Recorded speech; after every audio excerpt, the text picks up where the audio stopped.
오늘 하나님 말씀 제목은 부활 섭리는 어떻게 하시는가 라는 말씀 제목으로 하나님 말씀을 전하고자 합니다. 오늘 말씀 제목이 뭐라고요? 부활 섭리는 어떻게 하시는가 라는 말씀 제목을 가지고 하나님 말씀을 전하고자 합니다. 자, 공부하려고 합니다. 보실까요? 부활 섭리는 복귀 섭리이므로 재창조 섭리이다. 따라서 부활 섭리는 창조 원리에 의하여 섭리하신다. 이렇게 설명하고 있습니다. 자, 이 내용 이해되십니까? 다시 천천히 보시면 부활 섭리는 복귀 섭리이므로 재창조 섭리이다. 따라서 부활 섭리는 창조 원리에 의하여서 섭리하신다. 이렇게 설명하고 있습니다. 자, 지난 시간에 우리가 어떤 말씀 공부했죠? 부활의 의의에 대해서 공부했습니다. 부활의 의의가 뭐죠? 부활이 뭐예요? 부활이 뭐죠? 다시 사는 거잖아요. 기독교가 무슨 종교라고요? 부활의 종교 아닙니까? 예수님이 십자가에 못 박혀서 돌아가신 지 3일 만에 부활하셔서 그때부터 기독교 역사가 시작이 된 거예요. 그전에는 좀 속된 말로 망했어요. 망했어요. 예수님이 메시아로 오셔가지고 복음의 말씀을 전하셨는데 수제자까지 예수님을 배신했으니까 속된 말로 망한 거죠. 망했는데 언제부터 다시 시작을 해요? 십자가에 돌아가신 후 3일 만에 부활하셔서 흩어진 예수님의 제자들을 모아놓고 그때부터 예수님이 메시아가 맞구나. 하나님 아들이 맞구나. 왜 믿어요? 죽은 자 가운데 살아났으니까. 그러니까 예수님 믿으면 나도 어떻게 돼요? 죽었다가 살아나겠구나. 이렇게 믿게 되는 겁니다. 그래가지고 기독교 역사가 쭉 시작이 되는 거예요. 그래서 기독교를 뭐라고 표현한다고요? 부활의 종교입니다. 예수님, 기독교인들 기본 신앙 고백이 뭐예요? 예수님 십자가의 보혈로 내가 구원받는 걸 믿는 거 아닙니까? 또 뭘 믿어요? 예수님 십자가에 못 박히신 지 3일 만에 부활하신 걸 믿고, 그죠? 예수님이 다시 오실 때 나도 죽었어도 어떻게 돼요? 다시 살아난다는 거 아니에요. 영원히 죽어야 안 죽어요? 안 죽는다는 거 아니에요. 그래서 기독교가 시작이 된 겁니다. 기독교가 쭉 시작이 됐는데 쭉 지난 시간을 통해서 부활의 의를 공부해 보니까 이 성경상에 나오는 죽음의 뜻이 두 가지가 있는 걸 표현했죠. 누가복음 말씀 대표적으로 예수님의 제자 가운데 한 명이 아버지가 돌아가셨어요. 그러니까 예수님한테 얘기를 해요. 자, 아버지 제사 지내고 오겠습니다. 장례식을 치르고 오겠습니다. 그랬더니 예수님이 뭐라고 말씀하셨어요? 죽은 자는 죽은 자들로 하여금 장사하게 하고 살아있는 너는 누굴 따르라? 나를 따라와라. 얘기했습니다. 죽은 자는 죽은 자들로 하여금 장사 지내라고 하는 거는 첫 번째 죽은 자는 누구예요? 제자의 아버지고 제자분이 육신의 목숨이 끊어졌습니다. 숨을 안 쉬어요. 심장이 안 뛰어. 근데 죽은 자는 누구로 하여금? 죽은 자들로 하여금 장사 지내게 해라. 이 죽은 자는 누구예요? 살아 숨 쉬고 있는 자들인데 예수님이 뭐라고 표현했어요? 죽은 자라고 표현했습니다. 자, 이 지난 시간에 공부를 쭉 했어요. 이 삶과 죽음, 부활이라고 하는 뜻은 죽은 자 가운데 다시 살아나는 게 부활인데 성경에서 이야기하는 죽었다라고 하는 개념이 뭐냐 이게? 선악과를 따먹으면 정령껏 죽으리라고 말씀하셨죠. 근데 선악과 따먹었어요? 안 따먹었어요? 따먹었단 말이에요. 근데 몇 살까지 살아요? 930살까지 살았다. 거기서 이야기하는 죽음은 우리가 알고 있는 숨 안 쉬고 심장이 뛰지 않는 육신의 죽음이 아니고 뭐예요? 하나님의 사랑의 품에서 타락해서 사탄의 품으로 떨어진 요거를 죽은 자로 표현을 했다. 기억하십니까? 그래서 부활이라는 건 뭐예요? 다시 산다라고 하는 뜻은 이 사탄의 품에 있었던 아들, 딸들이 다시 하나님의 품으로 돌아오는 과정적인 현상을 가리켜서 뭐라고 한다? 부활이라고 한다. 이게 지난 시간에 우리가 공부했던 내용입니다. 이해되십니까? 이해가 되세요? 네. 지난 시간에 분명히 안 졸았던 것 같은데 공부를 다시 다 까먹으셨나? 자, 요 페이지 다시 볼게요. 자, 요 내용. 부활 섭리는 뭐라고요? 복귀 섭리이므로 재창조 섭리이다. 따라서 부활 섭리는 창조 원리에 의하여 섭리하신다. 이렇게 설명하고 있습니다. 부활 섭리는 뭐라고요? 복귀 섭리. 자, 부활 섭리 볼까요, 다시. 지난 시간에 부활의 의의에 대해서 공부했어요.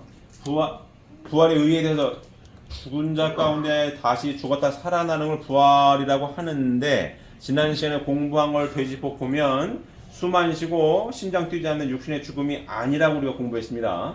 자, 그 죽음 뭐예요? 하나님의 형상대로 아들, 딸을 줬어요. 아담과 헤와를. 3대 축복의 말씀을 잘 들어서 선의 자녀를 낳고 하나님의 말씀대로 살기를 바라셨죠. 3대 축복의 말씀을 주셨습니다. 이 말씀을 이루기 위하여서는 선악과를 따먹으면 되는데요. 안 된다고 하셨다고요. 선악과를 따먹으면 어떻게 된다? 죽는다고 했다고. 근데 우리 타락론도 공부했죠. 선악과를 따먹은 게 뭐예요? 선악과를 따먹고 타락한 게 뭐예요? 구체적으로. 선악과가 뭐예요? 선악과가 뭐예요? 해와의 정죄를 뜻했고, 선악을 알게 하는 나무는 해와를 상징했고, 선악과는 그 선악을 알게 하는 나무에 열린 열매니까, 선악과를 따먹었다라는 건 뭐예요? 하나님께서 허락하지 않은, 뱀으로 표현된 천사장과 어떤 관계? 불륜 관계죠. 쉽게 얘기하면 간음죄를 진 거 아니에요? 간음죄. 선악과를 따먹어서 어떻게 됐어요? 사탄이가 중심이 돼서 아담과 해와가 어떻게 돼요? 불륜한 성관계를 맺은 거죠. 이렇게. 그래가지고 누가 태어나요? 마귀의 아들, 딸, 독사의 아들, 딸. 예수님 막 뭐라고 하잖아요. 이 독사의 새끼들아. 너희 아비를 닮아 네가 욕심을 행하고자 하느냐? 다 이 얘기죠. 공부했죠? 요거. 그래서 선악과를 따먹으면 죽는다라고 했는데 그 죽은 뭐예요? 하나님의 말씀을 잃어버리고 하나님의 선의 품에서 어디로 떨어져 버렸어요? 사탄이 중심된 사탄 주관한 요 삼사랑의 질서를 깨버린 요렇게 떨어진 게 뭐예요? 성경에서 얘기하면 죽음이고 죽은 자고, 죽은 자는 죽은 자들로 하여금 장사하게 해라. 죽은 자, 제자의 아버지는 숨 안 쉬어요. 심장이 안 뜁니다. 죽은 자고, 죽은 자는 누구로 하여금? 죽은 자들로 하여금 장사 지내게 해라. 두 번째 나누는 죽은 자들은 누구예요? 이 동네에 사는 사람들. 쉽게 얘기하면 하나님 품을 떠나서 사탄 품에서 살고 있는 지멋대로, 하나님이 있는지도 모르고 내가 중심이 되어서 내 욕심대로 사는 요 동네에 있는 사람들을 가리켜서 죽은 자들이라고 표현하신 거고요. 그죠? 여기 죽은 자입니다. 부활은 뭐예요, 그러면? 이 사탄 영역에 있다가 어디로 오는 거? 요렇게 하나님 품으로 되돌아오는 과정적인 현상을 가리켜서 뭐라고 한다? 부활이다라고 지난 시간에 공부한 겁니다. 이해되십니까? 기억하고 계시죠? 자, 그러면 부활 섭리는 뭐라고요? 복귀 섭리이므로. 자, 복귀 섭리 우리 계속 공부했죠? 똑같은 요 사건을 그래프를 다르게 그리면, 똑같은 사건을 좀 달리 그리면 요 그래프를 많이 그렸어요. 자, 하나님의 말씀을 듣고 아담과 해와가 선악과를 따먹지 않았어야 되는데 선악과를 따먹어서 에덴 동산에 어떻게 돼요? 쫓겨나요. 그래서 아담 가정에서부터 복귀 섭리가 시작이 됩니다.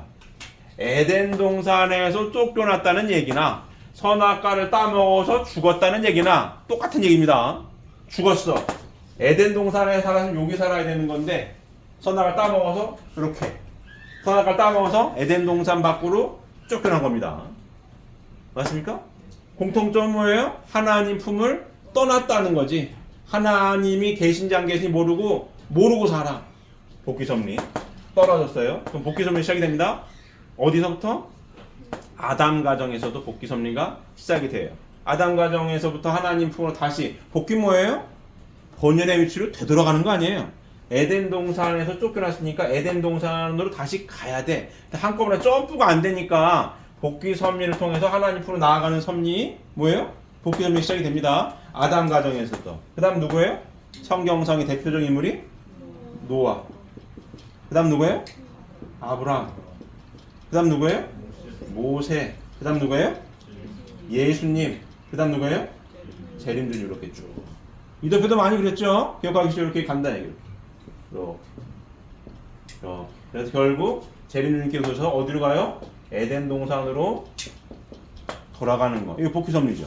그래서 부활 섭리는 요 선악과를 따먹어도 죽었어요. 사탄 품에 있었던 요 동네 부활 섭리. 근데 요 동네에 살다가 하나님을 잃어버려서 내 멋대로 살다가 부활은 뭐예요? 하나님 품으로 되돌아가는 뭐예요? 과정적인 현상을 가리켜서 부활이라고 한다. 이게 부활 섭리지 않습니까? 요 부활 섭리는 곧 뭐다? 복귀 섭리. 에덴 동산에 떨어져서 중심 인물들을 통해서 하나님 말씀을 듣고 다시 부활하는 뭐예요? 복귀 섭리. 요거나 요렇게 해서 요렇게 가는 거나 똑같다는 얘기입니다. 이해되십니까? 그래서 뭐예요? 부활 섭리는 곧 뭐다? 복귀 섭리이므로 같은 내용이죠. 요렇게 부활하는 거나 복귀 섭리를 쭉 통해서 하나님 품으로 되돌아가는 거나 하나님 품으로 돌아가는 거죠. 부활해서 복귀 섭리를 통해서 어디로 가는 거예요?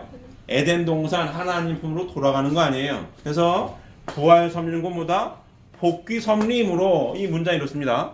부활 섭리는 뭐다? 곧 복귀 섭리이므로 재창조 섭리이다. 복귀 섭리를 좀 더 구체적으로 표현하면 어떻게 우리가 공부했죠? 복귀 섭리가 뭐라고요? 하나님의 창조 목적을 다시 찾아 세우려는 뭐다? 재창조 섭리다. 이게 복귀 섭리의 기본 정의였어요. 그러니까 부활 섭리는 뭐다? 복귀 섭리이므로 이렇게 복귀 섭리이므로 뭐다? 재창조 섭리다. 따라서 부활 섭리는 창조 원리에 의하여 섭리하신다. 요 내용입니다. 요 문장 이해되십니까? 쭉 정리가 되셨죠? 자, 정리된 토대 위에 쭉 보시면 부활 섭리는 복귀 섭리이므로 재창조 섭리이다. 따라서 부활 섭리는 창조 원리에 의하여 섭리하신다. 1번 첫째로 그러니까 창조 원리에 의해 섭리하시는데 그 내용이 뭐냐? 첫째로 후대의 인간들은 그 이전의 선지 선열들이 쌓아 올린 심정적인 기대로 말미암아 복귀 섭리의 시대적인 혜택을 받게 된다. 둘째로 부활 섭리를 위한 말씀을 인간이 자신의 책임 분담으로서 믿고 실천해야만 그 뜻이 이루어지게 되어 있다. 셋째로 영인체의 부활도 지상의 육신 생활을 중심하고서만 이루어지게 되어 있다. 넷째로 섭리 기간의 질서적인 3단계를 거쳐서야 완성하게 되어 있다. 이렇게 부활 섭리를 한다는 내용이에요. 다시 부활 섭리는 복귀 섭리이고 재창조 섭리이다. 따라서 부활 섭리는 창조 원리에 의하여 섭리하신다. 창조 원리를 기본으로 해서 부활 섭리를 하신다는 얘기예요. 첫째, 그 내용이 뭐냐? 후대 인간들은 그 이전의 선지 선열들이 쌓아 올린 심정적인 기대로 말미암아 복귀 섭리에 뭘 받아요? 시대적인 뭘 받아? 혜택을 받게 돼 있다. 이 복귀 섭리 이렇게 쭉 가잖아요. 쭉 가요. 그럼 시대적인 혜택을 받아 이렇게. 어? 요만큼 갭이 이렇게 있어요. 갭이. 이 시대에 살던 사람보다 이 시대에 사는 사람이 이 시대에 살았던 사람보다 이 시대에 살았던 사람들이 뭘 받는다는 얘기 쉽게 얘기하면 시대적 혜택을 받는다는 얘기예요. 왜 시대적 혜택을 받습니까? 예를 들어서 모세 어떤 말씀이에요? 구약의 말씀 아니에요. 구약의 말씀을 열심히 믿고 살았어요. 근데 구약의 말씀을 공부했는데 하나님에 대해서 요만큼밖에 몰라. 이만큼을 모르는 거예요. 그래서 부활했는데 요까지밖에 부활을 못해. 여기 있다가 요까지밖에 부활을 못해요. 예수님이 오셔가지고 뭘 가지고 오십니까? 복음의 말씀을 갖고 오시잖아요. 복음의 말씀을 알고 요만큼 갭이 이렇게 있잖아요. 그럼 이 시대에 살고 있는 사람들은 이 시대에 살았던 사람들보다 뭘 혜택을 받는 거예요? 시대적 혜택을 받지.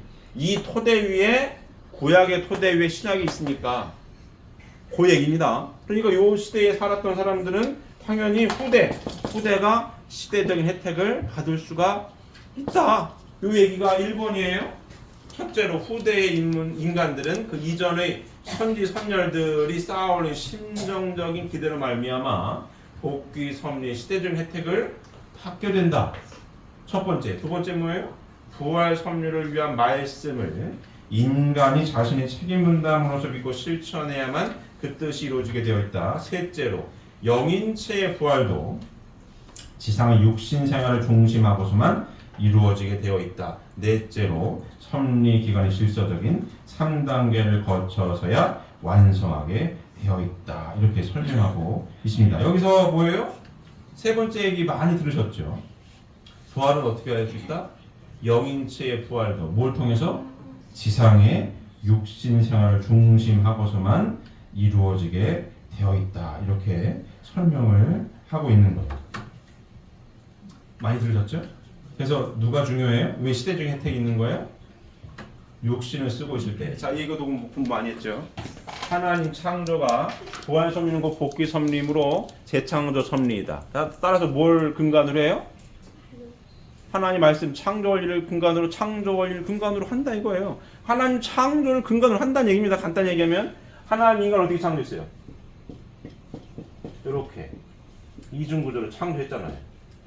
이렇게 영인체 속사람 속사람은 어떻게 해서만 성장이 돼요? 육신을 털어있을 때 육신을 털어하여서만 성장할 수 있다. 이게 하나님 창조 원칙의 법도예요. 육신을 벗어버리면 이 영인체는 성장할 수 있다 없다? 없다. 없는 거예요. 그럼 육신을 쓰고 있을 때 왜 시대적인 혜택이 있는 거예요? 육신을 쓰고 있을 때 내가 이때 구약시대에 육신을 쓰고 있었냐 신약시대에 육신을 쓰고 있었냐가 차이가 있는 거예요. 구약시대에 있었던 사람들은 아무리 구약 성경을 잘 믿고 열심히 해도 이미 죽었네? 육신을 벗었어요. 근데 성경의 말씀이 나왔습니다. 후대에 이 말씀을 가지고 육신을 벗었으니 내가 스스로 부활할 수 있어요? 없어요? 없다 이거예요. 없어요. 그럼 누굴 찾아와야 된다고요? 이 시대 후손을 찾아와야. 왜? 후손은 이 시대에 뭘 쓰고 있으니까? 육신을 쓰고 있으니까, 살아있으니까 이 후손들이 이 복음의 말씀을 듣고 열심히 실천했을 때 요만큼의 갭을 채울 수 있다 이거예요. 요만큼. 맞습니까? 그러면 예수님 신약의 말씀을 요만큼 여기까지밖에 몰라요. 요만큼 아직 남았어요. 하나님에 대해서 남았다고. 그러면 2000년 전에 예수님 제자였어도 위대한 선교를 열심히 한 바울 선교사도 요만큼을 몰라요. 왜? 육신을 벗었거든. 재림주님 2000년 후에 오셨습니다. 오셔가지고 성령의 말씀을 발표하셨어요. 말씀하셨다고. 우리는 이 시대에 사는 사람이고 2024년에 이 땅에 발 딛고 있잖아요. 숨 쉬고 있잖아요. 그러니 우리가 시대적인 혜택이 제일 크다면 큰 거지. 왜? 선약의 말씀을 내가 살아 숨 쉬고 있을 때 상속을 받았으니까. 그럼 나는 육신을 쓰고 있을 때 이 말씀을 잘 실천해서 이렇게 완성 부활할 수 있는 기회가 있으니까. 시대적인 혜택을 누가 제일 크게 보고 있어요? 우리가 제일 크게 보고 있는 겁니다. 이해되십니까? 그 시대에 우리가 살고 있어요. 그러면 요 시대 2000년 전, 4000년 전에 살았던 선조들이 어디를 와야 된다고요? 우리한테 올 수밖에 없다고. 왜? 육신을 벗어서. 영인체는 스스로 성장할 수가 없으니까. 후손을 찾아와서 뭐예요? 부활할 수 있도록 시그널을 보낼 수밖에 없는 거예요. 자, 이 얘기도 많이 했죠, 제가.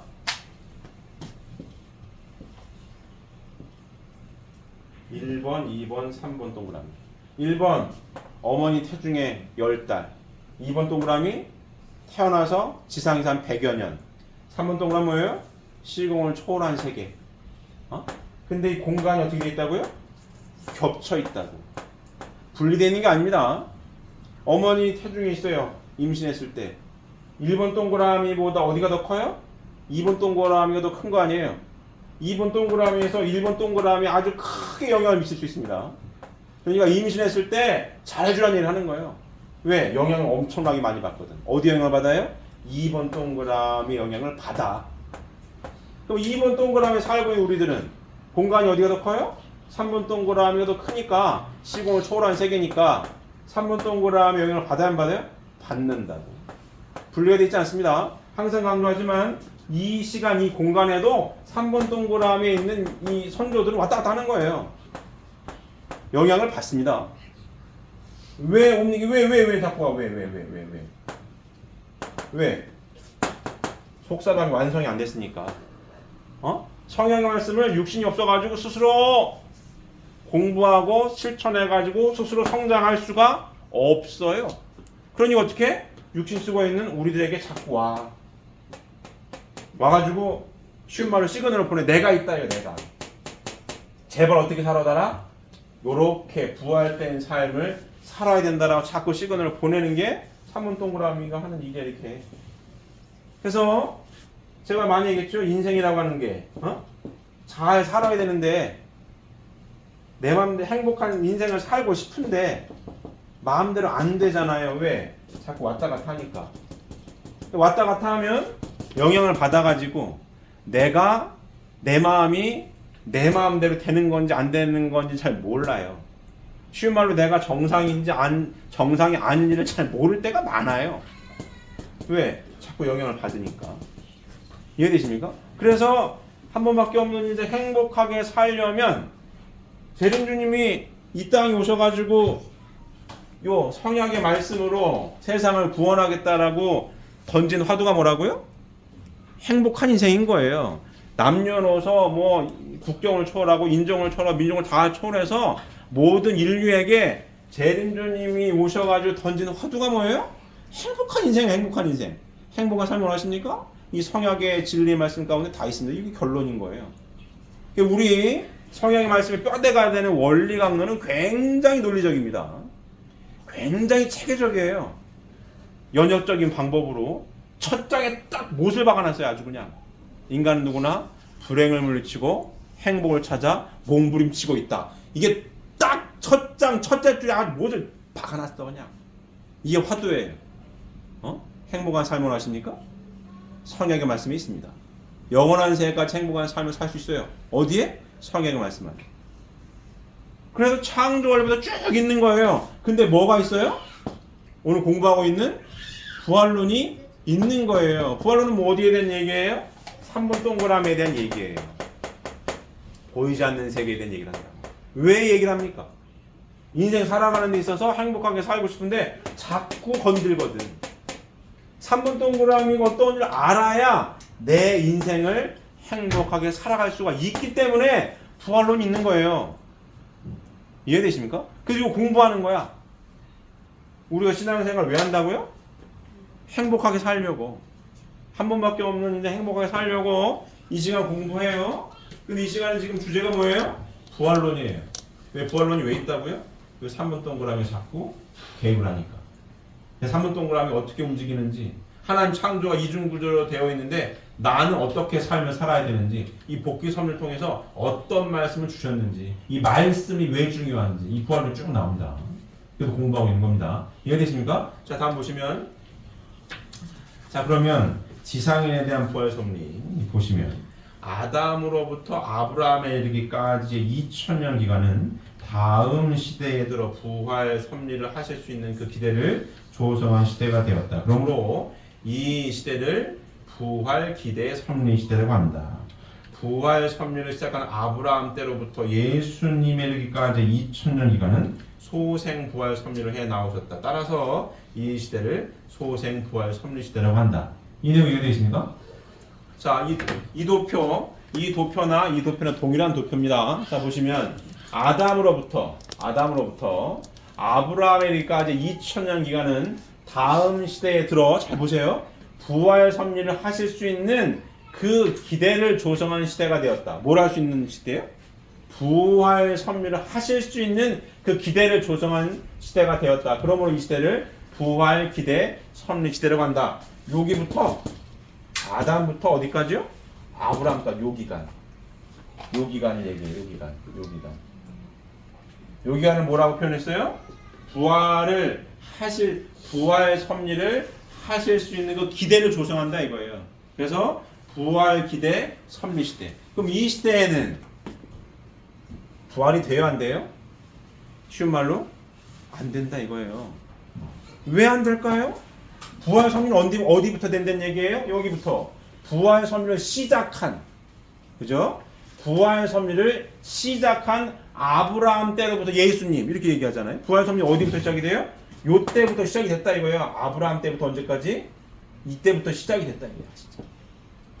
그럼 요때까지는 시작이 안 됐어요. 부활 기대 섭리 시대예요. 부활 섭리를 할 수 있는 기대를 조성한 시대가 요때까지란 얘기예요. 부활 기대 섭리 시대. 차이가 뭘까요? 차이가 뭘까요? 여기 왜 안 돼? 왜 안 돼? 왜 안 되죠? 뭐죠? 기대를 조정하는 기간. 차이 뭡니까? 말씀이 없어요. 말씀이 없어. 아담 가정에서 어떻게 복귀 섭리하죠? 제사 지내잖아요. 그죠? 노아 가정에서도 어떻게 뭐예요? 방주 제사 지내잖아요. 아브라함 가정에서부터 3대 제물을 드리지만 아브라함으로부터 뭐가 시작이 돼요? 구약 시대가 시작이 되는 거예요. 아브라함 때부터 구약 시대가 시작됩니다. 아브라함의 후손들 아니에요 지금. 이스라엘 민족. 저기 아랍이랑 맨날 쓰는 그 동네가 누구의 후손이에요? 아브라함의 후손이에요. 아브라함 때부터 뭐가 나와요? 모세오경 이때부터 시작이 되는 겁니다. 아브라함 때부터 구약 성경이 시작이 되는 거야. 이스라엘의 역사서가 구약 성경이에요. 이스라엘 민족의 뭐라고요? 역사서가 구약 성경입니다. 그래서 이스라엘 사람들, 아랍 사람들, 다 유대교 사람들 뭘 믿어요? 누구의 후손이라고요? 아브라함의 후손이야. 하나님을 다 믿어. 유일신을 믿어요. 유대교, 이슬람교 똑같이 믿습니다. 기독교 딱 똑같이 믿어. 구약 성경은 이스라엘 민족, 쉬운 말로 아브라함 가문의 뭐예요? 역사서, 족보 비슷한 역사서입니다. 그 구약 성경이에요. 이때부터 뭐예요? 구약의 말씀이 시작이 됩니다. 그렇기 때문에 하나님에 대해서 뭐예요? 알려주잖아요. 구약 성경, 유일신, 여호와 하나님 알려주잖아요. 하나님 말씀 잃어버린 하나님을 몰랐다 이거예요. 단순하게 몰라서 그냥 제사만 지내. 근데 아브라함 때부터 뭐예요? 하나님에 대해서 알려주는 말씀이 시작이 된다고. 그래서 말씀이 굉장히 중요한 겁니다. 그 여기까지 예수님 오실 때까지 뭐예요? 구약 성경 부활 섭리를 시작한 아브라함 때로부터 예수님에 이르기까지의 2000년 기간을 뭐라고 그런다? 소생 부활 섭리 해나오셨다 이거예요. 따라서 이 시대를 소생 부활 섭리 시대라고 한다. 이때부터 요때까지 예수님 올 때까지 요때까지 소생 부활 섭리 시대. 구약의 말씀을 가지고 십계명 믿으면서 그 십계명에 따라서 삶을 열심히 살려고 했을 때에 소생 부활을 한다 이렇게 이해하시면 맞습니다. 이해되십니까? 자 다음 보시면 두 번째. 자, 이 시대는 구약의 말씀을 인간이 믿고 행함으로써 의로움을 받도록 섭리하셨으므로 행의 시대라고 한다. 구약의 말씀을 믿고 구약의 말씀을 인간이 믿고 행함으로써 의로움을 받도록 섭리하셨으므로 행의 시대라고 한다. 이 시대의 인간들은 율법을 행함으로 말미암아 그의 영인체가 영영체를 이루고 육신을 벗으면 그 영인체는 영영체급의 영계에 가서 살게 된다. 이해되십니까? 십계명 간음하지 말고 도둑질하지 말고 열심히 믿고 살면 의로움을 받아가지고 그만큼 성장한다. 구약의 말씀. 자 다음 장성 부활 섭리를 보면 예수님이 십자가에 돌아가심으로 말미암아 부활 섭리는 완성을 보지 못하고 재림기까지 연장되었다. 이와 같이 연장된 2000년 기간은 영적 구원에 의하여 장성 부활 섭리를 해온 시대이므로 이 시대를 장성 부활 섭리 시대라고 한다. 이 시대는 신약의 말씀을 인간이 믿음으로써 의로움을 받도록 섭리하심으로 신의 시대라고 한다. 이 시대의 인간들은 복음을 믿음으로 말미암아 그의 영인체가 생명체를 이루고 육신을 벗은 후에는 뭐예요? 생명체급 영계인 낙원에 가서 살게 된다. 이렇게 말씀입니다. 이해되십니까? 예수님이 오셨잖아요. 예수님이 오셨어. 이때 예수님 뭘 갖고 오셔요? 신약 복음의 말씀을 갖고 오셨어요. 이때까지는 하나님이 구약 성경과 신약 성경의 가장 큰 차이점 하나를 꼽으라면 하나님에 대한 정의입니다. 예수님 위대한 말씀이 뭐예요? 하나님은 우리의 누구다? 아버지다. 이때는 아버지라고 안 했어요. 무서운 하나님이에요. 말하는 데는 막 가차없이 죽어. 제사를 아무나 못 지내. 제사장만 목욕 재배하고 잘해야 안 죽어요. 잘못하면 죽어. 무서운 분이야. 근데 복음의 말씀을 가지고 오신 예수님은 그렇게 계급적으로 쭉쭉쭉쭉쭉 이렇게 차등을 하신 하나님이 아니고 하나님 누구다?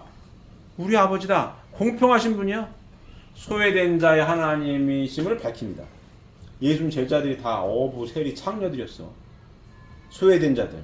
그들 역시 누구다? 하나님의 아들, 딸이다. 우리 아버지야. 다 똑같아. 그리고 뭘 하라고 그래요? 사랑하래잖아요. 모세 10계명은 하지 말라는 게 많아요. 도둑질하지 말고, 간음하지 말고, 이렇게 얘기합니다. 근데 얘들이 뭐라고요? 사랑을 하라는 거야.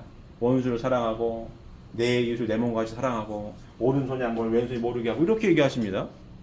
왜? 하나님은 누구니까? 우리의 아버지니까. 이 차이가 있는 거죠. 이 차이. 그러면 이 시대에 살았던 사람이 육신을 벗었어요. 이 말씀을 들어 못 들어? 못 들어요. 하나님에 대한 요만큼을 몰라. 하나님 무서운 분을 알았는데 오늘 아버지네? 공평하신 분이네?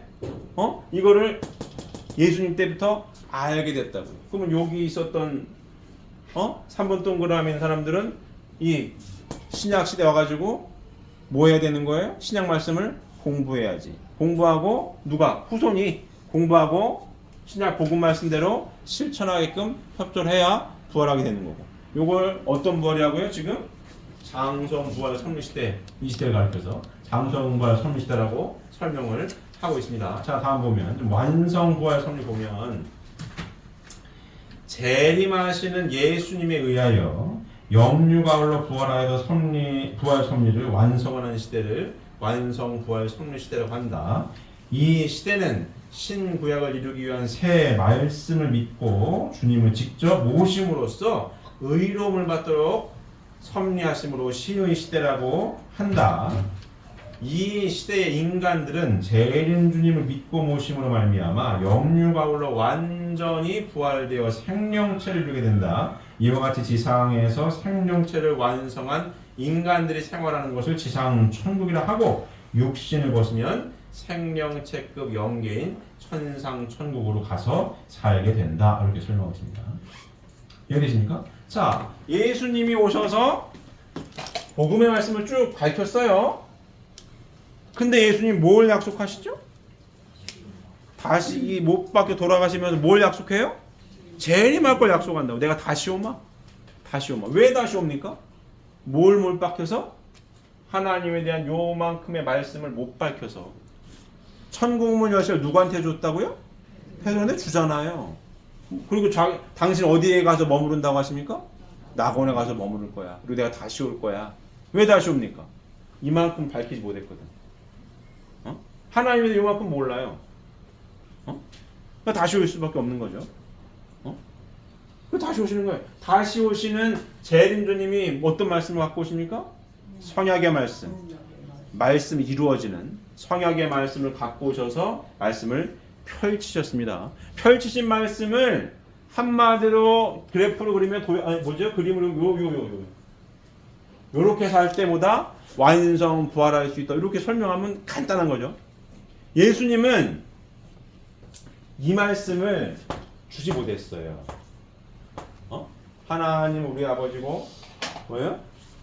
내 이웃 내 몸과 사랑하고 원수 사랑하라고 말씀하셨는데 인생 살아가는 이야기 못했어요. 인생 살아가는 걸 보여주지 못했어요. 자, 이 시대 인간들은 재림주님을 믿고 모심으로 말미암아 영유가을로 완전히 부활되어 생명체를 이루게 된다. 이와 같이 지상에서 생명체를 완성한 인간들이 생활하는 곳을 지상 천국이라 하고 육신을 벗으면 생명체급 영이신 천상 천국으로 가서 살게 된다. 재림 주님을 믿고 모심으로 말미암아 영유가을로 완전히 부활되는데 차이점이 뭐냐 이거 차이점이 예수님 때와 재림 주님 때와의 차이점 결정적인 차이점을 딱 꼽으라면 뭘까요? 내 인생을 놓고 인생이라고 하는 긴 시간을 놓고 차이점 하나를 꼽으라면 뭐가 있겠어요? 인생을 놓고 봤을 때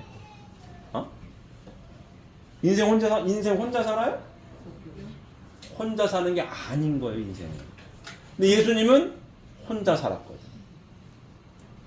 긴 인생을 혼자 사는 인생이라고 하는 창조를 하지 않았다고. 하나님의 형상대로 누굴 창조해요? 인간을 창조하시되 남자와 여자를 창조하셨거든요. 3대 축복의 말씀을 주셨어요. 생육하고 번성해서 만물의 세계를 주관해라. 인생은 혼자 살 수가 없습니다. 맞습니까? 근데 예수님은 혼자 산 인생이요. 그러니까 혼자 사는 인생이 행복하냐? 라고 했을 때 행복하지 않은 거거든요. 못 보여줬다고. 뭘 못 보여줘요? 긴 인생길을 어떻게 살아가야 되는 걸 못 보여준 거예요, 예수님은. 그래서 행복한 인생을 장담을 못해. 이해되십니까? 재림주님은 결정적인 차이점이 뭐예요? 성약의 말씀을 가지고 오셔서 행복한 인생이라고 하는 것을 어떻게 해요? 보여줬다. 말씀도 주시고 하나님의 창조의 이상은 이와 같다. 3대 축복의 말씀을 이루어야 된다. 타락은 하나님을 중심한 참사랑의 질서를 깨트린 거고, 복귀는 뭐다? 하나님을 중심한 참사랑의 질서를 정립하는 거고. 하나님을 중심한 참사랑의 질서를 정립한 가운데에 어떻게 살아라? 요렇게 하나님 중심 삼고 사회기대를 이루고 살아라. 더 간단히 요약하면 뭐예요? 가정맹세 내용대로 살아라. 그런 거 맞습니다. 아버님 평생 하신 말씀 600여 권이 넘어요. 그걸 한마디로 함축한 게 가정맹세입니다. 쉬운 말 엑기스만 싹 뽑아놓은 거예요. 그게 뭐예요? 천일국 주인 우리 가정은 참사랑을 중심하고 살겠다는 얘기예요. 가정맹세 잘 보십시오. 첫 문장이 다 반복됩니다. 천일국 주인 우리 가정은 뭘 중심하고? 참사랑을 중심하고 이렇게 살겠다. 이게 재림주님 성약의 말씀의 핵심 내용이에요. 여기 내가 어디 있어요? 없지. 천일국 주인 우리 가정이 있는 거지. 인생을 어떻게 사는 게 행복한 인생이 된다? 결과는 나와 있는 겁니다. 어떤 인생을 살아야 되는 거예요? 가정을, 하나님을 중심한 가정을, 참가정을, 축복가정을 이루고 살 때 어떤 인생을 살 수 있다? 행복한 인생을 살 수 있다. 결론이 딱 떨어지는 거예요, 이게. 근데 예수님은 가정을 이루지 못했거든. 뭘 못했어요? 보여주질 못했어. 인생이란 이렇게 사는 거다라고 뭘 보여줘야 되는데 뭐 보여주긴 했죠. 어떤 인생? 혼자 사는 인생이에요. 그 기독교인들, 복음의 말씀을 믿고 있는 기독교인들은 신앙관이라서 개인권입니다. 우리 축복 관련 홍일교인과의 가장 큰 구원의 차이점이 여기 있어요. 예수님 믿는 기독교인들은 어떤 구원이에요? 기본 개인 구원이에요. 남편이 바람 피고 못되게 굴어도 주님 믿고 열심히 살게요. 왜? 죽어도 어디 갈 거니까 천국 갈 거거든. 누구 붙들고 가요? 예수님 붙들고 내 가야지. 여기 사는 거야. 주여. 맞습니까? 기본 구원관이 그래요. 근데 성약의 말씀, 재림주님이 갖고 온 성약의 말씀을 펼쳤더니 하나님에 대한 말씀을 다 밝혔더니 하나님이 창조하신 이 이상세계 천국은 어떤 단위예요? 가정단위더라. 이거 가정단위. 이 단위. 이렇게 살아야 인생이 행복하더라. 이 결론입니다. 행복한 인생을 꿈꾸는 자들이요, 하나님의 창조가 이러하니 이대로 살아? 그럼 행복해. 이렇게 되는 겁니다. 자, 신앙생활의 첫 단추는 제가 항상 몇 번 말씀드렸습니다. 내가 스스로 있는 자가 아니라 어떤 자라고요? 주어진 존재예요. 내가 태어나고 싶어 태어난 사람이 아무도 없어. 어느 날 태어나진 거지. 선택권이 있어요, 없어요? 없다 이거야. 나를 있게 원인자가 있어요, 없어요? 있다 이거야. 그러면 원인자께서 바라봤을 때는 창조 목적이고, 창조한 이유가 목적이 되는 거고, 주어진 존재, 피조물, 주어진 존재 입장에서 어떤 거, 그게 뭐예요? 존재 목적이 되는 거예요. 창조 목적 이거로 존재 목적이 됩니다. 그럼 원인자가 창조한 목적이 있고 설계도가 있다 이거야. 매뉴얼이 있어요. 이 틀을 벗어날 수가 있어요, 없어요? 없다 이거야. 이게 지혜로운 자입니다. 아니야, 난 벗어날 거야. 어떻게 벗어나냐고. 자, 이 컵을 만들어요. 컵을 만든 이유와 목적이 있을 거 아니에요? 이거 누가 만들었지, 이거? 사람이 만든 거 아니에요. 컵은 주어진 거고, 만든 입장에서는 만든 거에 창조한 거지, 주어진 거고. 이 컵이 아무리 용을 써도 컵이 다른 게 돼요? 컵이 뭐 다른 게 돼? 컵이 접시가 되나? 컵이 무슨 돌멩이가 돼요? 안 되는 거 이거. 컵이 칼로 바뀌어요? 안 바뀐다고. 바뀔 방법이 없는 겁니다. 똑같은 거예요. 이걸 내가 컵으로 만들었잖아요. 유리를 가지고 컵을 만들었어. 나는 유리도 아니고 컵이 안 될래. 난 칼이 되고 싶어. 칼이 되냐고. 될 수가 없는 거 이거는. 될 수가 없는 거 이게. 똑같은 겁니다. 내가 태어나고 싶어. 태어난 사람 아무도 없어요. 어느 날 태어나진 거지. 동의하십니까? 나를 이렇게 원인자가 설계를 해놨어. 이렇게 살아야 돼. 그럴 때 행복하게 살 수 있어. 아들, 딸이 행복하게 살 때 누가 기뻐요? 하나님이 기쁘니까. 내가 기쁨을 누리고자 창조를 했다고.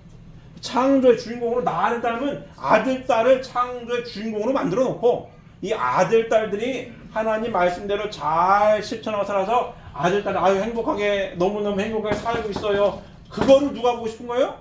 하나님이 보고 싶은 거예요. 그렇지. 아이고 야 기쁘다 야. 아들, 딸들이 아유 행복하게 사니까 내가 얼마나 기쁜지 모르겠어. 이거를 한번 느끼려고 창조하신 거거든요. 그리고 어떤 인생을 살아야 되겠어요? 행복한 인생을 살아야 되는 거예요. 그게 효도하는 길입니다. 누구에게? 하나님께. 근데 행복하게 살기 싫은 사람이 아무도 없어. 근데 왜 행복하게 못 사냐고. 누굴 잃어버려서? 하나님을 잃어버려서. 설계도를 분실했어요. 어떻게 살아야 행복한 건지 몰라. 이렇게 살았어. 이렇게. 내가 나지 뭐. 내가 중심이 돼가지고. 내가 내다 뭐. 내 욕심대로. 내 마음대로 막 살았다. 여자 좋아. 내 마음대로 사랑 안 했더니 하나가 안 돼. 남자 좋아. 같이 있고 싶은데 끝까지 못 가. 결혼을 해도 후회하고 안 해도 후회한다는 얘기를 하는 거예요. 그래서 말이 앞뒤 안 맞잖아요. 결혼해도 후회하고 안 해도 후회한다. 어떡하라는 거예요 이게. 이 모순된 거거든요. 인간이 타락되었다는 증거죠. 모순됐어. 결혼해도 후회하고 안 해도 후회. 말이 앞뒤가 안 맞잖아요. 달나라 가고 뭐 별나라 가는 판에 안 바뀌어 이거는. 달나라 별나라 간다 행복합니까? 그건 아니라 이거야. 기본 행복한 인생 기본 전제는 뭐예요? 사랑이 전제입니다. 기본 남녀의 사랑이 기본 전제고, 남녀가 사랑하면 누가 태어나요? 아들, 딸이 태어난다는 거예요. 부부만 사랑하는 건 행복하지 않아요. 누가 태어나길 바라요? 아들, 딸이 태어나야 돼. 아들, 딸 보는 아들, 딸이 이 억천만금을 줘도 바꿀 수 없는 소중한 아들, 딸들인 거야 이게. 더군다나 하나님의 창조 원리를 명확하게 알고 있는 축복 가정으로서 2세, 3세 가치는 대단한 거죠. 맞습니까? 그런 거예요 이거. 이렇게 살아 이렇게. 이 내용이 예수님 신약 복음의 말씀과 재림님이 갖고 오신 성약 복음의 말씀에 이만큼의 차이예요. 갭이라고. 예수님은 혼자 사셨고, 그래서 행복한 인생을 논할 수가 없었고, 논할 수 없었기 때문에 다시 오마라고 재림을 약속할 수밖에 없었고. 왜? 인생이 혼자 살 수가 없거든. 근데 혼자 사는 것밖에 보여준 게 없어. 그냥 행복한 삶을 이렇게 살아라 할 수 있어요? 못한다고. 다시 올 수밖에 없는 거. 다시 오신 재림 주님은 어떻게 해요? 어린 양 잔치 하셔가지고 뭐예요? 참 가정을 이루시고 아들, 딸들에게 다 접붙임 해주셨죠? 선의 활동으로 바꾸어서 어떻게 살아라? 참된 축복 이상 가정을 이루고 행복하게 살아라. 그걸 보여준 거예요. 이게 행복한 삶이에요. 이해되십니까? 그래서 아버님이 항상 보여주신 거예요. 아버님 1920년생이시네요. 1920년. 일제시대 태어나신 분이죠. 1920년대 생이에요. 그럼 여기 한참 진짜 연배가 어마어마하게 높으신 거지 않습니까? 성공하셨지만. 자, 근데 얼마나 젊게 사셨냐면 지금 여기 어르신들 많이 계시잖아요. 근데 아버님은 1920년대생이세요. 근데 아버님이 어머님이랑 손을 붙들고 다녀요 이렇게. 여기 장로님들 연이 드시면 잘 봐야 돼. 손 붙들고 맞습니까? 손 붙들고 단에 나오세요. 다 있어 이렇게 있어요. 아들 딸도 있어. 근데 어머님 노래도 부르시고 옆에 가서 뽀뽀도 하시고 막 그래요. 잘 보세요. 그렇게 사셨나? 아무 1920년대생인데 손 붙들고 다니고 대중 앞에서 뽀뽀도 하시고 어깨동무를 한다고. 1920년대에 이 가부장적인 그 시대에 살았던 재림주님께서 그렇게 보여주십니다. 왜 보여주시는 겁니까? 그렇게 살래는 거예요, 살지 말래는 거예요? 그렇게 살래는 거 아니에요. 아들 딸들 다 보고 있나? 이렇게 살아야 되는 거라고? 제가 이 얘기도 제가 표현해야 된다는 얘기를 중간중간 하죠. 분기별로 점검하죠. 그래서 제가 항상 누구부터 제가 묻죠? 남자 식구님들한테 먼저 묻잖아요. 잘 표현하고 계십니까? 왜? 남자가 어떻게 돼 있어요? 사랑의 주체자고 여자는 미의 대상이고. 선순환이 뭐예요? 남자가 사랑을 표현을 하고 여자가 미를 돌리는 게 선순환이에요. 물론 사랑의 관계 속에서는 순서가 바뀌어도 상관은 없습니다. 근데 선순환이 그렇게 돼 있다고. 그걸 누가 보여주셨어요? 아버님이 평생 보여주신 거예요.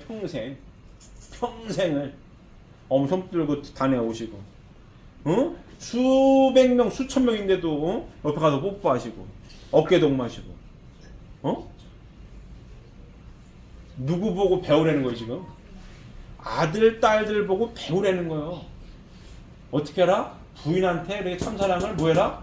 표현해라. 이렇게 해야 이렇게 행복하게 사는 거야. 아버님 평생을 보여주신 거예요. 오목이 볼로 얘기도 왜 하십니까? 왜 하시는 거예요? 행복한 삶 이렇게 살아야 되니까.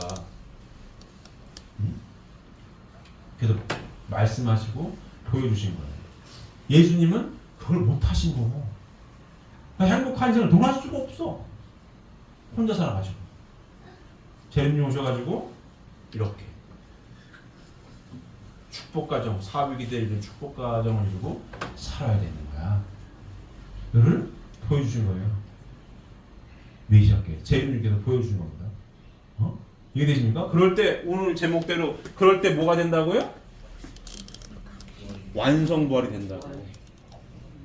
이렇게 할 때 뭐가 된다고요? 완성부활이 된다고. 여기 3번 동그라미에 있는 모든 선조들이 이렇게 살 때 뭐 어떻게 된다고요? 부활한다고. 그러면 3번 동그라미에 있는 선조들은 이때부터 아담 때부터 노아, 아브람 다 수천 년 살다 육신 벗은 모든 선조들이 여기 기다리고 있는 거예요. 여기 뭐 하고 싶어서? 부활하고 싶어서. 그 누가 메시아인 거예요? 메시아인 거예요. 그래서 종족적 메시아가 되는 거예요. 김씨든 이씨든 신씨든 박씨든 그 종족에 누가 축복하는 축복 가정이 이렇게 살 때 뭐가 된다고요? 완성부활이 된다고. 완성부활이. 왜? 이렇게 살아보지 못했거든. 살아보지 못했어요. 하나님의 아들이요 딸이라고 하는 가치도 몰랐고 하나님의 아들 딸의 천하를 줘도 바꿀 수 있는 부인이요 천하를 줘도 바꾸는 남편인데 가치를 몰랐어. 가치를 몰랐다고요. 제가 표현해야 된다라는 말씀할 때마다 그 훈독하는 말씀 내용 중에 남자에게 여자는 여자에게 남자는 누구보다 더 필요하다고 얘기하는 아버님께서 하나님보다 더 필요하다는 거 아니에요 지금. 그걸 몰랐다고. 이 시대에 살았던 재림주님 이전에 살았던 모든 이 육신 쓰고 왔다 간 사람들이 그걸 몰랐어요. 몰라서 막 살았어. 이렇게 내 멋대로. 그래서 가고 영계 가보니까 갈 데가 아니야 이게 지금. 그 재림주님 오기를 학수고대 했고 오셔가지고 재림주님 평생 보여준 거 아니야 이렇게 살아야 되는 거야.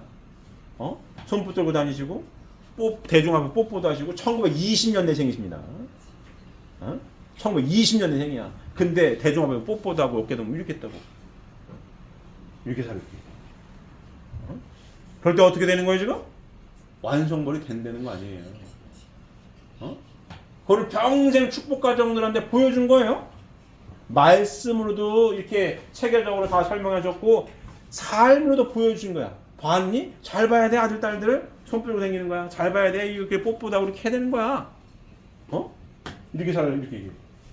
그럴 때 행복하게 살아가는 거고 그럴 때 완성벌이 되는 거야. 그럴 때 에덴 동산으로 복귀가 되는 거고 그럴 때 완전 부활이 되는 거라고. 완성벌이 되는 거라고. 이해되십니까? 딱 떨어지는 거 이게. 아버님의 평생 삶은 말씀과 삶은 오차가 없어요.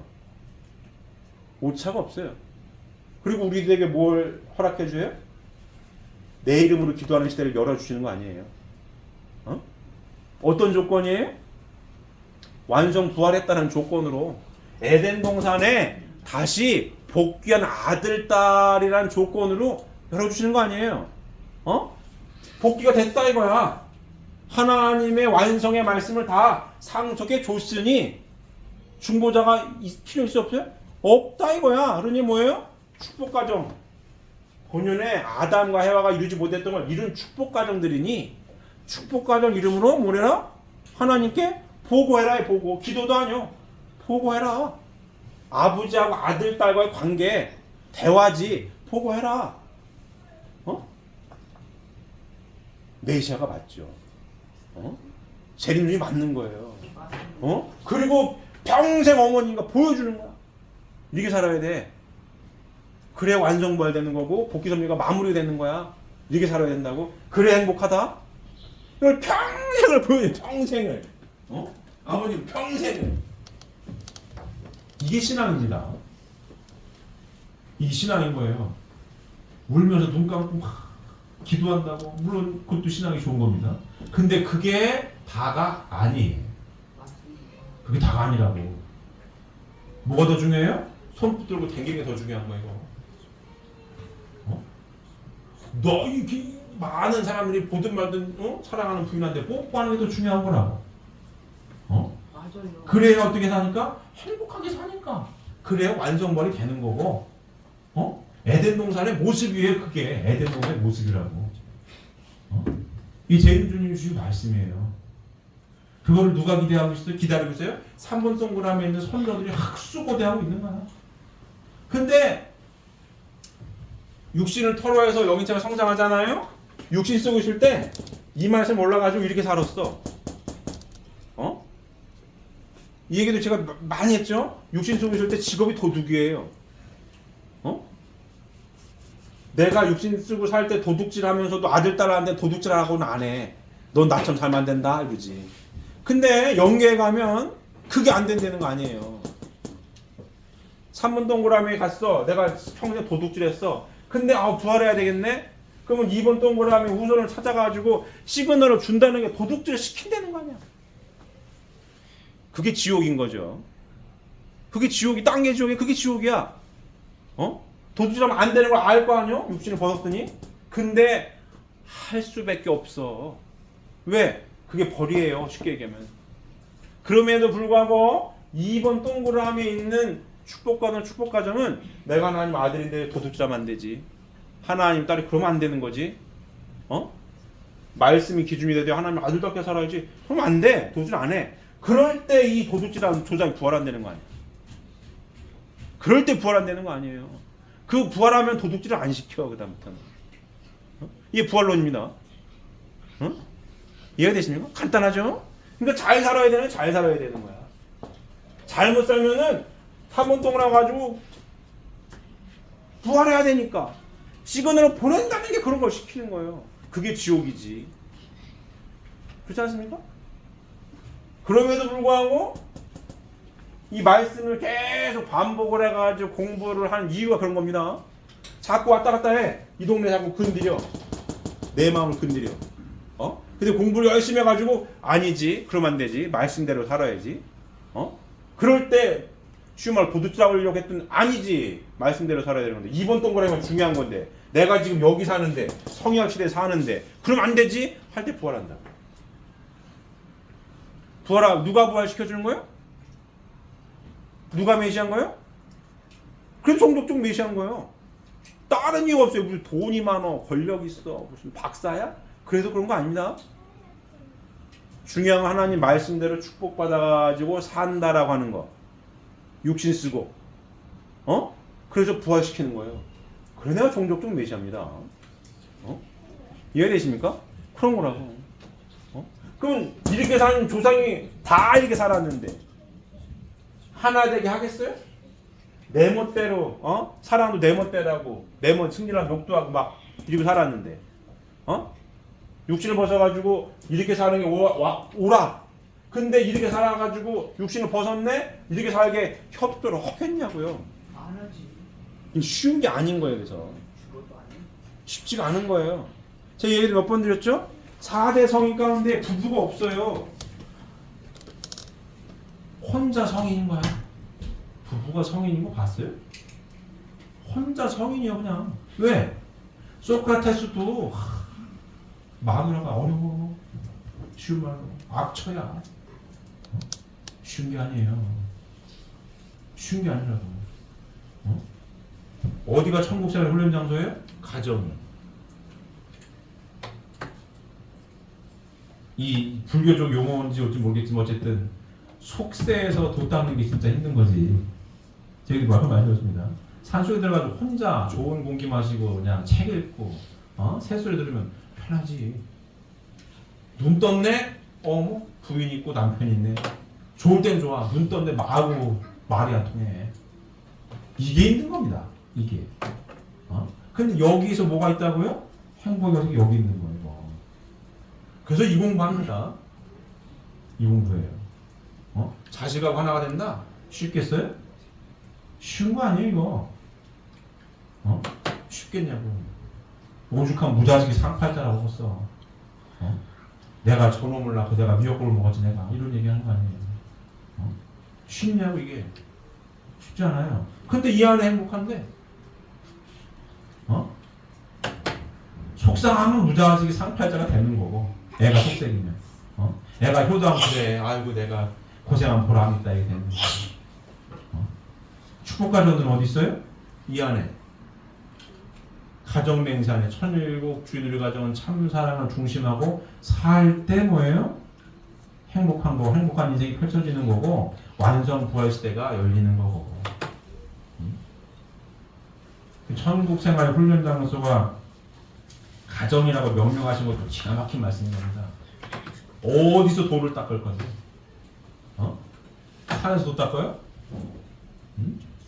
산에서 도 닦는 분들 폄훼하는 건 아니지만 진짜 도 닦는 건 여기서 부인과 남편과 아들, 딸과 3대가 하나 되는 건 이게 진짜 도 닦는 겁니다. 진지 가능하다라고 기본 대전제는 뭐예요? 누구한테 맞춰야 되는 거예요? 성약의 말씀이 기준일 때 가능한 거예요. 여기에 나한테 맞춰라? 불가능하지. 남편한테 맞춰라? 내가 왜 맞춰? 이렇게 되는 거지. 부인한테 맞춰? 내가 왜 맞춰? 이렇게 되는 거예요. 나도 잘나고 너도 잘났어? 나도 잘났지? 이렇게 되는 거예요. 뭐. 엄마 말을 들어라? 엄마는 엄마 말을 들으라고 해. 20살 넘은 성인이에요. 법적으로 어떻게 할 건데? 내 인생 내가 살 거야. 방법 있어요? 방법이 없는 거야 이거. 뭐가 가능할 때 이게 뭐가 전제가 될 때 가능한 겁니까? 성약의 말씀이 삶이 공통된 가치관으로 남편과 부인과 아들, 딸이 자연스럽게 받아들여졌을 때 가능한 거예요 이게. 맞습니다. 이게 받아들여지지 않으면 불가능한 거예요. 이혼하고 싶어가지고 결혼한 사람이 어디 있습니까? 말이 앞뒤가 안 맞죠? 근데 10쌍 이혼하면 10쌍 결혼하면 5쌍 이혼을 하는 판이야 지금. 왜? 서로 잘났거든. 다 여기. 나한테 맞추라는 거야 이게. 왜 내가 너한테 맞추니? 되겠어 이게? 안 되는 거예요. 축복 가정과 축복 결혼과 일본 결혼의 가장 큰 차이점 이겁니다. 공통된 가치관으로서 삶이 공통된 가치관으로 성약의 말씀을 받아들인 자들, 받아들인 남자와 여자가 만나는 게 축복인 거고 그런 게 없어. 그냥 아이고 몸매 좋고 돈 많고 잘나가지고 그냥 연애하다가 이거 큰 차이점은 이거예요. 이거 여기서 달라지는 겁니다. 살다 보면 안 바꿨지. 국제가정 아버님 말씀을 기본 전제라면은 피부 색깔이고 민족이고 다 중요한 게 아니야. 그럼. 하나님의 아들 딸들이니까 하나님 아래 인류 대가족 사회이기 때문에 중요하잖아. 뭐가 중요해요? 말씀이 중요한 거지. 이거 국제가정 많지 않습니까? 쉽겠어요? 말도 안 통하고 문화가 다른데 근데 그건 1순위가 될 수 없는 거예요. 말씀이 영순인 거야. 일본 사람이냐 한국 사람이 그건 나중이고 뭐예요? 한국 문화와 일본 문화가 다르다? 네가 오르니 내가 오르면 백날 싸워야 돼 이거. 그게 아니라 말씀 안에서 만났을 때에 한국 문화, 일본 문화 서로 좋은 건 배우려고 하고 안 좋은 건 피하려고 이 안에서 만나서 대화가 돼야 이루어지는 거지. 야 로마에서 로마법을 따라야지 이러면은 큰일 나는 거예요. 이게. 진짜입니다. 이게 제림주님의 위대한 말씀인 거예요. 한국 식구님들 잘 듣고 계십니까? 내 부인이 일본 부인이야. 내 남편 일본 남편이야. 한국 왔으면 한국 법도 따라야지. 이러면 안 된다고. 뭘 공부해야 되는 거야? 말씀 공부를 해야 돼. 말씀 공부를. 그래 내 부인 내 남편이 국제가정이면 그 나라 문화를 위하여 살라 하진 말씀이니까 그 나라 문화를 배우고 그 나라의 어떤 성향이 뭔가를 서로 공부를 해야지. 서로 공부를 해서 접점을 찾기 위해 노력하는 게 신앙인 거라고. 이게 말씀 공부하고 말씀 공부한 내용대로 실천하는 거예요. 그래 행복하게 살 거 아니야?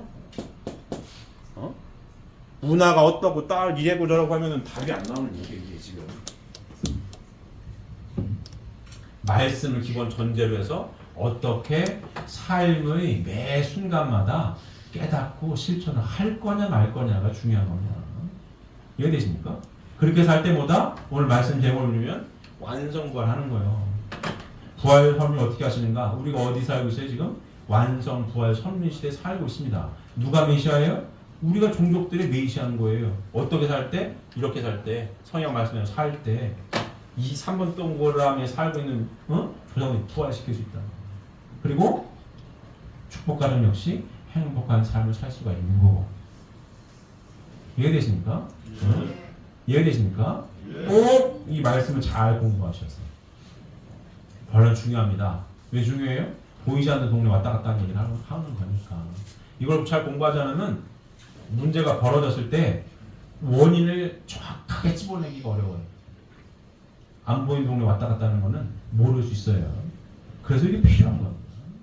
잘 공부하셔서 완성, 부활, 섭리 시대에 우리가 살고 있다라고 하는 이 말씀을 명심하셔서 이 안에서 천국 생활을 열심히 하셔가지고 행복한 인생을 살아가시면서 동시에 완성, 부활, 섭리 시대를 같이 이끌어 나가실 수 있는 사랑하는 식구님들 모두가 되시기를 바랍니다. 기도드리겠습니다.